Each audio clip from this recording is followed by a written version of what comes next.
नमस्कार, आप देख रहे हैं किसान इंडिया और मैं हूं आपके साथ पारुल यादव। मौसम की स्थिति इस वक्त पूरे देश में काफी अजीब बनी हुई है। मौसम विभाग की ताजा रिपोर्ट के मुताबिक उत्तर भारत में ठंड और बढ़ने वाली है, तो वहीं दक्षिण भारत में अगले 2 हफ्तों तक बारिश का सिलसिला यूं ही जारी रहेगा। आईएमडी ने 21 से 25 नवंबर तक दक्षिण भारत में आंधी तूफान के साथ भारी बारिश की संभावना जताई है।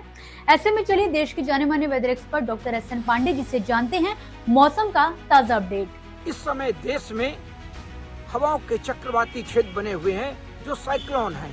एक तो निम्न दबाव का क्षेत्र जो दक्षिण अंडमान सागर के ऊपर बना हुआ है, जिसकी वजह से आज 21 तारीख और 22 से लेकर 24 तारीख तक तमिलनाडु, केरल और अंडमान निकोबार द्वीप समूह में भारी बारिश होने की संभावना है।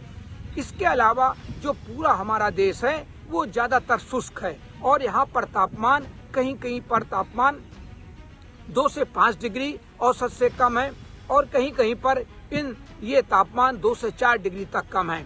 और पूर्वी उत्तर प्रदेश पर और बिहार पर इस समय पूर्वी हवाओं का भी जोर था, जिसकी वजह से नमी का थ्रो हो रहा था और उस नमी के कारण सुबह शाम की धुंध और जो हमारी धूप की तेजी होती है वो भी थोड़ी नरम हो चली थी और वो भी नरम है। उनकी वजह से कहीं कहीं बादल भी देखे गए, लेकिन ये बादल बारिश वाले नहीं थे। बादलों की वजह से थोड़ी धूप की नरमी नरम हो गई थी। यही स्थितियां हैं। वहीं पूर्वोत्तर में कड़ाके की सर्दी के बीच हल्की बारिश का अनुमान है। इधर उत्तर भारत में दिल्ली, हरियाणा, पंजाब, यूपी, बिहार, राजस्थान और मध्य प्रदेश में कोहरे के साथ गलन वाली सर्दी का अलर्ट है। वहीं जम्मू कश्मीर और हिमाचल प्रदेश के कुछ स्थानों पर बर्फबारी की संभावना बनती दिखाई दे रही है। एक WDV आगे आने वाला है और बाकी जो उत्तर भारत है, चाहे जम्मू कश्मीर हो, हिमाचल प्रदेश हो, उत्तराखंड हो, हरियाणा हो, राजस्थान हो, उत्तर प्रदेश हो, राष्ट्रीय राजधानी क्षेत्र हो, इन सब जगह तापमानों में 1-2 डिग्री का उतार चढ़ाव भी हो रहा है और ये उतार चढ़ाव आगे जारी रहने की भी संभावना है, क्योंकि जब उत्तर पश्चिमी हवाओं की लय फिर बन जाएगी तो ये तापमान गिरने शुरू होंगे। लेकिन अभी 24 घंटे तक यही स्थितियां रहने वाली हैं और ये जो मौसम चल रहा है ये अब रबी की फसलों की बुआई के लिए बहुत बेहतर मुफीद मौसम चल रहा है और किसान बहुत तेजी से बुआई भी कर रहे हैं। उत्तर प्रदेश में जो लक्ष्य था उसका 50 से 60% लक्ष्य पूरा भी हो चुका है, जो हमारी गेहूं का बुआई का है।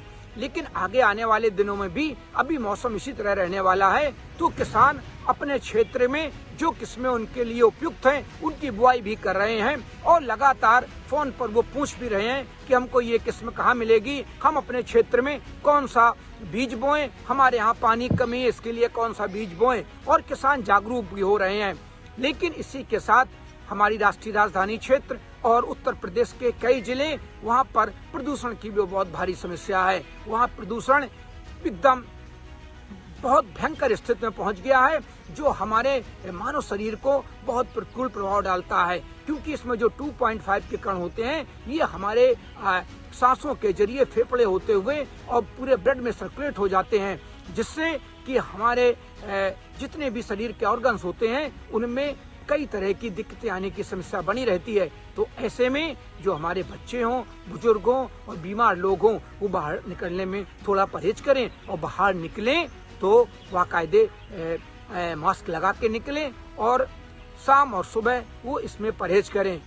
तो अभी अगले 24 घंटे मौसम में बहुत बड़ा परिवर्तन नहीं है। कहीं कहीं उत्तर प्रदेश में 1-2 डिग्री का उतार चढ़ाव जारी रहेगा और दिन में भी धुंध वाला रहेगा, धूप थोड़ी नरम रहेगी। ये स्थितियां अभी अगले 24 घंटे जारी रहने वाली हैं। तो दोस्तों, इसी के साथ फिलहाल के लिए आज की इस वीडियो में इतना ही। आप मुझे दीजिए इजाजत और इसी तरह मौसम से जुड़ी ताजा अपडेट्स के लिए आप देखते रहिए किसान इंडिया।